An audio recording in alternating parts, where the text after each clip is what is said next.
Άστο, αν δεν βρίζει, τι πειράζει. Πάμε όλοι τα Για μια εβδομάδα.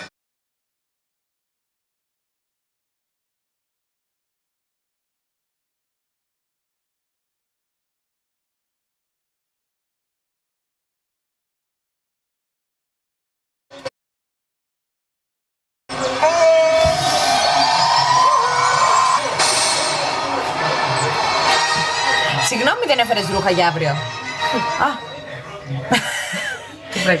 Όχι, είχα άμα ήθελες. Με κουτώνει. Μπράβο της, λέει, καλά κάνει. Είσαι η πιο σεξι κουβάγια, λέει, που έχω δει. Έλα μωρό μου, έλα. Τι? Να, τα θες να σου κάνω τα εισιτήρια να πας? Και το παιδί μου πού θα μείνει?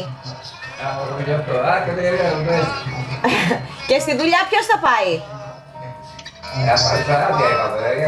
Δεν μπορώ να πάρω άδεια, ρε μπαμπά. Το Γενάρη. Θες να σου κλείσω εισιτήρια να πας?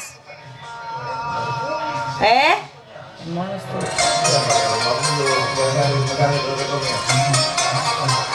Γι' αυτό, να είσαι εκεί πέρα. Θα της κάνετε έκπληξη. Δεν κουράζει όλη μέρα όρθια, όχι, δεν κουράζομαι. Μάλλον δεν πρόλαβα την αληθή. Αφήστε το πλάσμα να σχολιάζει ώσπου να φτάσω. Πολύ κρατήθηκες, Λάζαρη, ισχύει. Πες ρε Παναγιώτη. Ποιος είναι αυτός? Έλα. Είμαστε καλά, Χριστάκο μου. Εσύ πώς είσαι? Είσαι σίγουρη? Ναι. Επειδή δεν ήμουν εγώ μέσα. Όχι, μια χαρά είναι.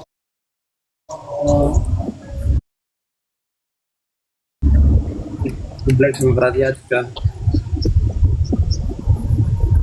Γιαννάκη, και χτες βγήκες? Και χτες και Για Περούκα σου έχεις και ψήρες, λοιπόν, κοίτα. Περούκα, αυτό δεν το λες. Ψήρες δεν έχω, αν και θα μπορούσα, γιατί οι ψήρες πηγαίνουν στα καθαρά κεφάλια. Εγώ κάνω κάθε μέρα μπάνιο, οπότε ενδέχεται και να είχα και ψήρες, αλλά δεν έχω.